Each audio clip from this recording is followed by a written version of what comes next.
ما الأسباب الجالبة للمحبة؟ شلون أنا بدي يصير قلبي فيه نار تشتعل بحب الله وتحرق كل ما لا يريده الله عز وجل؟ الأسباب الجالبة للمحبة 10. هلأ أنت أحسن واحد بيناتنا اللي بياخد 10. إذا مو 10 9، إذا مو 9 7، مو 7 3، مو 3 2، مو 3، مو 2 1. بس هلأ لا سمح الله إذا واحد شاف هدول كلياتهم 0، فليعلم الحقيقة بأن يعني حب الله في قلبه ليس موجودا.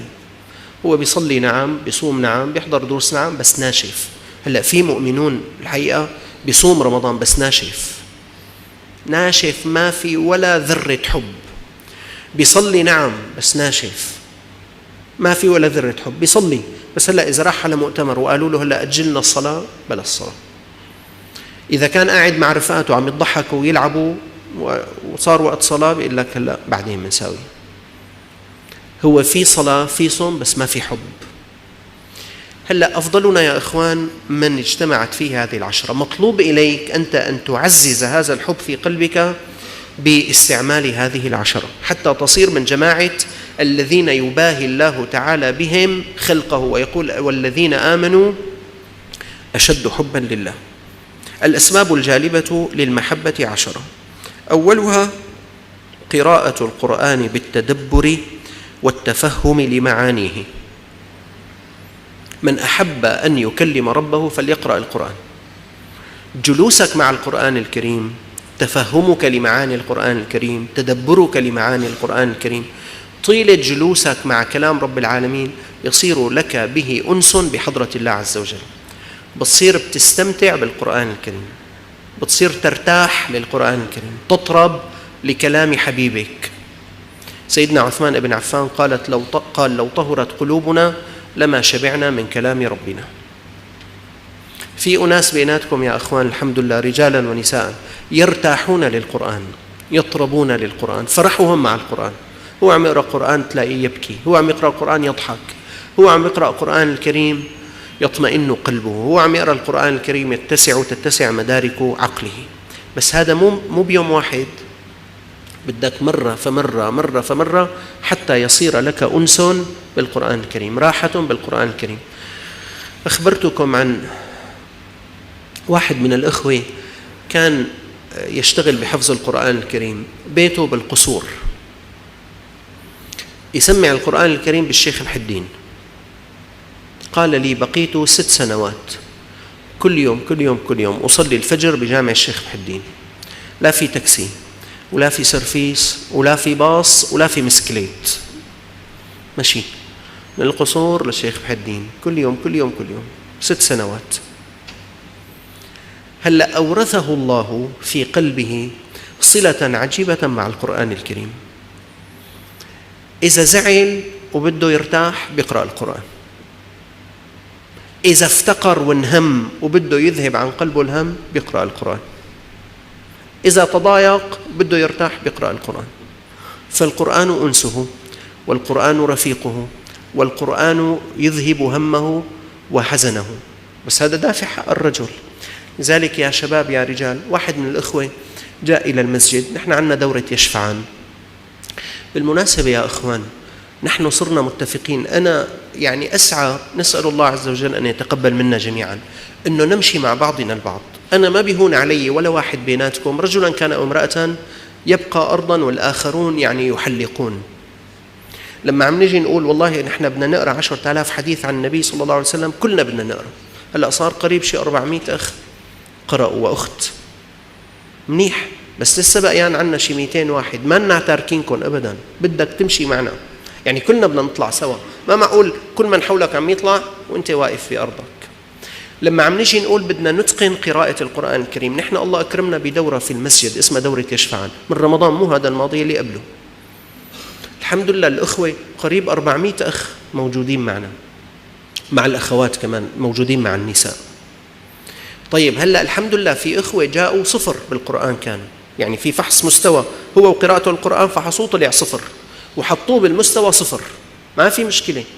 بس الآن في منهم حيصير مدرس، يعني كان 0 هلأ صار مدرس. واحد من هؤلاء الإخوة، أنت لما بتشتغل بالقرآن الكريم وبتذل للقرآن الكريم، القرآن الكريم يعطيك. هلأ هو جاء إلى المسجد بدأ بقراءة القرآن، وقراءته ليست جيدة، أظن كان مستوى أول أو ثاني، ماشي حال، بس صار مستوى ثالث، صار مستوى رابع، صار في ختمة الضبط، تخرج من ختمة الضبط. الآن أورثه الله تعالى حبا للقرآن، تعلق هيك بالقرآن، جذبه القرآن الكريم، وحبا للمسجد. كان يسألني قبل أيام بأن من حوله يريدون منه أن يسافر، بس هو لا يستطيع السفر، والسبب أن قلبه علق بالمسجد وبالقرآن. لكن كثرة قراءة القرآن تورثك حب يدخل إلى القلب، يخترق القلب. هلأ من حوله يا أخي سافر، إذا سافرت في مصاري أكبر، إذا سافرت في رفاهية أوسع، إذا سافرت في اطمئنان أكبر، بس هو في بقلبه طمأنينة لا بدهم، أحرقت كل ما سوى مراد المحبوب. لا عاد بده مصاري ولا عاد بده رفاهية، بده يبقى مع من يحب، مع القرآن الكريم. ما الأسباب الجالبة للمحبة؟ 10. 1. قراءة القرآن بالتدبر والتفهم لمعانيه. هلأ أنا يا أخوان في بقيان بيناتكم كم أخ هلأ ما سجلوا بدورة يشفعان، وقراءتهم للقرآن ما منيحة. هلأ إذا قراءتك للقرآن جيدة خلاص ما في مشكلة. إذا أنت تقرأ عند شيخ عند أستاذ ما عندنا حرج، بس أنت قراءتك مو جيدة ولا بتقرأ عند شيخ ولا إلك معلم ولا هلأ ما سجلت، أنا مالي تاركك لحتى بإذن الله أصير كلياتنا هيك قراءتنا للقرآن الكريم ممتازة كلنا بلا استثناء. بدي وقف شي يوم هيك، والله مرة بواحد من الجوامع، جامع دك الباب، بعد هيك درس أعطيتهم مصاحف للكل، قلت لهم الله كل واحد جيب مصحف، افتحوا المصحف، كل واحد بده يقرأ لي نص صفحة، يلي قراءته منيحة الله معك ببعتك على البيت، مو منيحة بدي خليك بهالجامع لحتى تصير قراءتك منيحة، لأنه كنت قايل لهم أن يدرسوا ويقرأوا كثيرا. هلأ يا إخوان لازم هيك، ما لنا تاركين، ولازم ولا واحد بيناتكم يترك لا صاحبه ولا رفيقه ولا قريبه. أنت بدك هلأ أنا موكلكم كل واحد يمسك اللي جنبه، وإذا شافوا قراءته مو منيحة يضلوا لحتى يساوي قراءته منيحة، حتى نتعاون في القرب إلى الله عز وجل. هلأ دورة يشفعان الآن في دورة جديدة، اطلع هلأ بعد الدرس روح سجل، في أوقات 5 أوقات 6 أوقات 7 أوقات، موجود الإعلام برا على باب الجامع. يعني إذا ما ناسبك أول موعد، ثاني موعد، ثالث موعد، خامس موعد، بس المهم أن نرتفع كلنا بالقرآن الكريم، لأنه نحن بدنا نخلص التلاوة، بدنا نروح. هلأ نحن بدأنا دورات تدبر للقرآن الكريم، كمان صار في هلأ أول دورة بدأنا فيها، بكرة بدنا نحط لكم منهاج، كلكم بدكم تروحوا باتجاه التدبر حتى نمضي كلنا مجتمعين إلى الله عز وجل. حتى إذا قلنا في الفاتحة اهدنا الصراط المستقيم، إياك نعبد وإياك نستعين، اهدنا، نكون فعلا عم نحكي عن بعضنا كلنا اهدنا، وبعدين بدنا نروح لجيراننا ونروح لمعارفنا ونروح لمن وراءنا لنعمل بالدعوة إلى الله. الأسباب الجالبة للمحبة 10. أحدها قراءة القرآن بالتدبر والتفهم لمعانيه. 2. التقرب إلى الله تعالى بالنوافل بعد الفرائض، فإنها توصله إلى درجة المحبوبية بعد المحبة. كيف أنا بدي يصير في بقلبي حب لله يحرق كل ما سوى الله عز وجل؟ بدك نوافل. لذلك منيح أنت صليت تراويح 20 ركعة، وصليت قيام 10 ركعات، وصليت ضحى، وتصدقت نافلة، وصمت هلأ بعد رمضان عم تصوم اثنين وخميس، منيح، بس بدنا إياك تستمر. أقل شيء 4 ركع قيام الليل في كل ليلة، أقل شيء 4 ركع ضحى في كل يوم. صدق لك لا يمر عليك أسبوع إلا مع صدقات، لا يمر عليك أسبوع إلا مع صيام. ولا يزال عبدي يتقرب إلي بالنوافل حتى أحبه، يصير الله بيحبك. كيف بده يصير؟ والذين آمنوا أشد حبا لله. بدك نوافل، 1 قرآن مع التدبر، و2 النوافل. 3 أسباب الجالبة للمحبة: دوام ذكره على كل حال باللسان والقلب والعمل والحال، فنصيبه من المحبة على قدر نصيبه من الذكر. أنتم تشاهدون يا إخوان وناس يمشون في الطريق دائما التسبيح على لسانه، التحميد على لسانه، لا إله إلا الله على لسانه، الله الله الله على لسانه، الصلاة على النبي صلى الله عليه وسلم على لسانه. إن لم يكن بلسانه بتشوفوا إخوة وأخوات ماسك العداد وعم بيعد منيح، إن لم يكن في العداد وفي المسبح في قلبه يذكر. في إخوة عندهم ذكر الخطوة، مع كل خطوة ينبض قلبهم بذكر الله، ربط خطواته استغفر الله استغفر الله استغفر الله، هيك مشيوا ربطه مع الذكر، تسبيح تحميد تكبير صلاة على النبي صلى الله عليه وسلم. في إخوة الله بيكرمهم يصلون إلى مرتبة مع النفس يذكرون الله عز وجل. نحن يا إخوان صرنا متفقين في ورد أقل واحد بيناتنا في كل يوم 1000 5000 1000 أستغفر الله، 1000 صلاة على النبي صلى الله عليه وسلم، 1000 لا إله إلا الله، 5000 الله الله الله. بدك تضلك تذكر الله عز وجل حتى يتمكن حب الله تعالى في قلبك. نيالك إذا تمكن حب الله في قلبك.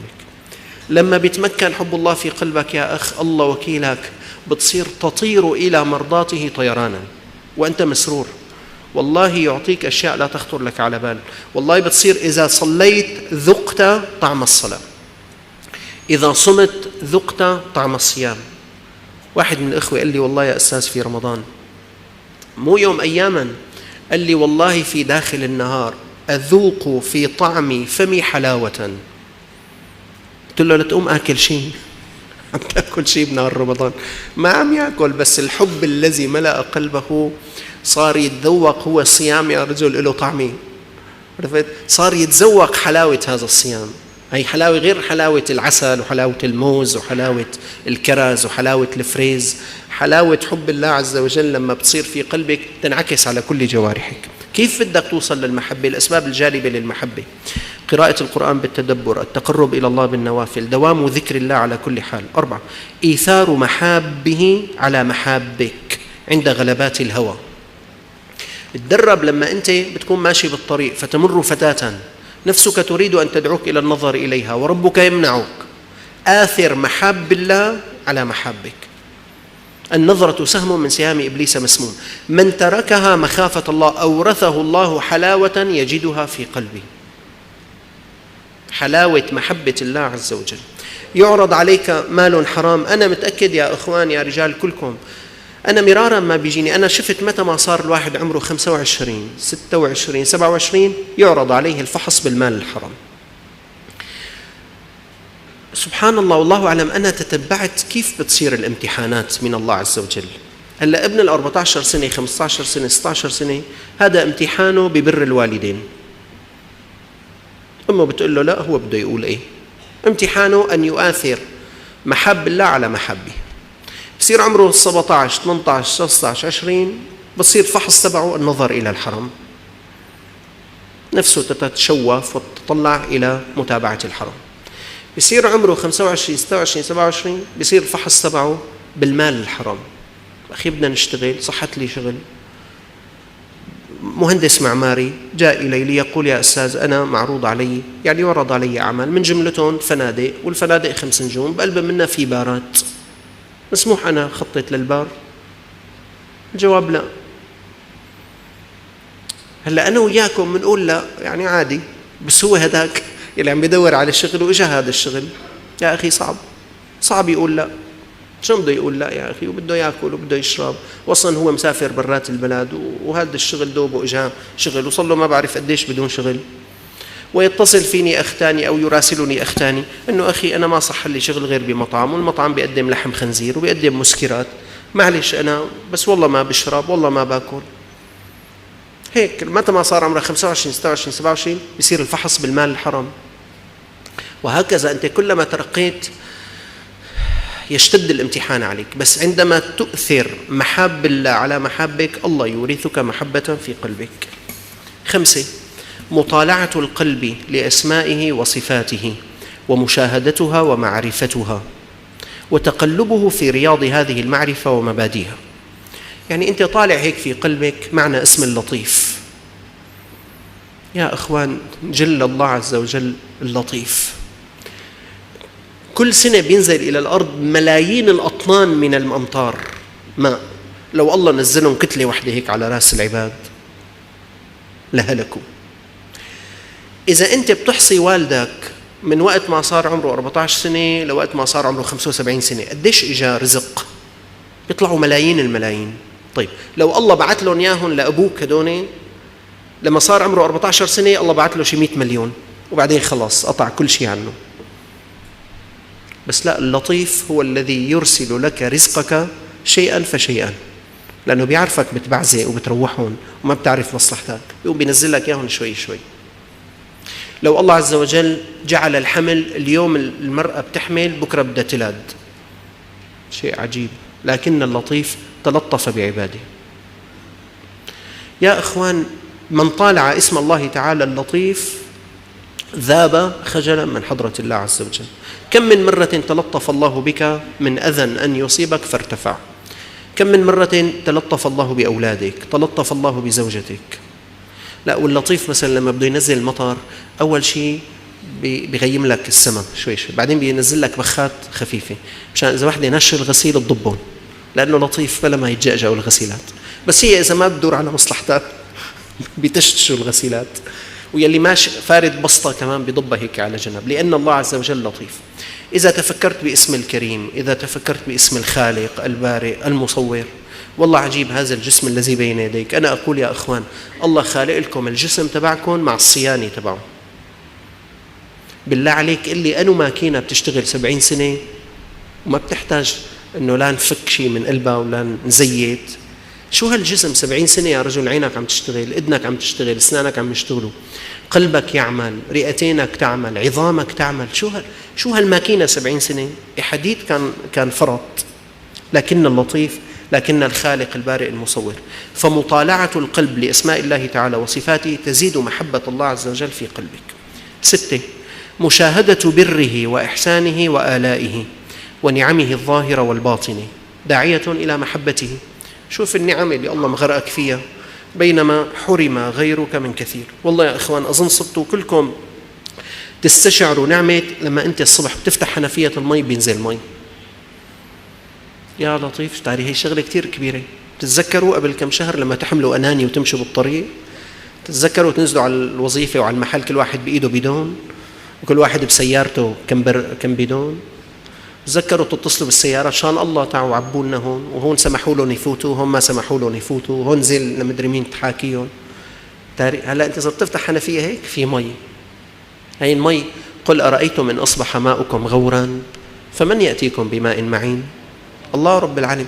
هذه الماء نعمة، الولد نعمة، عندك أولاد والله هذه نعمة، الزوجة نعمة، صلاح الزوجة والأولاد نعمة، إنك الحمد لله أنت بتفوت على الجامعة نعمة. نعم، مشاهدة بره وإحسانه. 7 وهو أعجبها انكسار القلب بكليته بين يدي الله تعالى. هذا اللي بدأنا فيه في أثناء الحديث. يا أخوان، نصيحة لوجه الله، أبقوا قلوبكم منكسرة بين يدي ربكم في حلكم وترحالكم، قيامكم وقعودكم، طعامكم وشرابكم. أقسم بالله زيتونة أنت ما بتقدر تجيب على الصفر عندك بالبيت، لكن خالق السماوات والأرض جاب لك إياها. أقسم بالله زيتونة ما بتقدر تمضغها وتبلعها، ولو أراد أن يقتلك بها لقتلت. خلي قلبك منكسر بين يدي الله. إذا صليت خلي قلبك منكسر بين يدي الله. إذا نمت وأنت على سريرك خلي قلبك منكسر بين يدي الله. إذا مشيت بالطريق، إذا بالشركة عطوك شهادة تقدير، إذا بالبكالوريا طلعت الأولي، إذا بالجامعة صفقوا لك كلهم، خليهم يصفقوا، بس أنت بينك وبين حالك خلي قلبك منطرح على باب ربك. قل له يا رب أنت الفعال، أنت الذي أكرمتني. هذا يورث المحبة في القلب. 8 من أسباب الجالبة للمحبة الخلوة به وقت النزول الإلهي لمناجاته وتلاوة كلامه، والوقوف بالقلب والتأدب بأدب العبودية بين يديه، ثم ختم ذلك بالاستغفار والتوبة. إيمة وقت التنزل الإلهي؟ الثلث الأخير من الليل، وقت السحر. يا شباب نصيحة، يا رجال نصيحة، أنتم برمضان الله أكرمكم كلكم تفيقوا على السحور، وكثير منكم يصلي تهجد. خلوها عادي، اخلوا بربك وقت التنزل الإلهي. 9 من أسباب الجالبة للمحبة مجالسة المحبين الصادقين، لأنه هدول المحبين بيعدوك. 10 الأخير مباعدة كل سبب يحول بين القلب وبين الله عز وجل. إذا إلك رفيق ببعدك عن رب العالمين اتركه، إذا في عمل عم يبعدك عن رب العالمين اتركه، إذا في مكان يبعدك عن رب العالمين اهجره، حتى تصفو لك الأسباب الجالبة للمحبة. هناك يكرمك الله تعالى بأن يباهي بك في القرآن الكريم بقوله: والذين آمنوا أشد حبا لله. نسأل الله عز وجل أن يملأ قلوبنا محبة لحضرته، نسأل الله عز وجل أن يجعلنا من الذين أحبهم وأحبوه، نسأل الله عز وجل أن يكرمنا بالأعمال التي تجلب محبة الله تعالى إلى قلوبنا. اللهم ارزقنا حبك وحب من يحبك وحب عمل صالح يقربنا إلى حبك، واجعلنا من الذين تباهي بهم خلقك والذين آمنوا أشد حبا لله. وصلى الله على سيدنا محمد وعلى آله وصحبه وسلم، والحمد لله رب العالمين.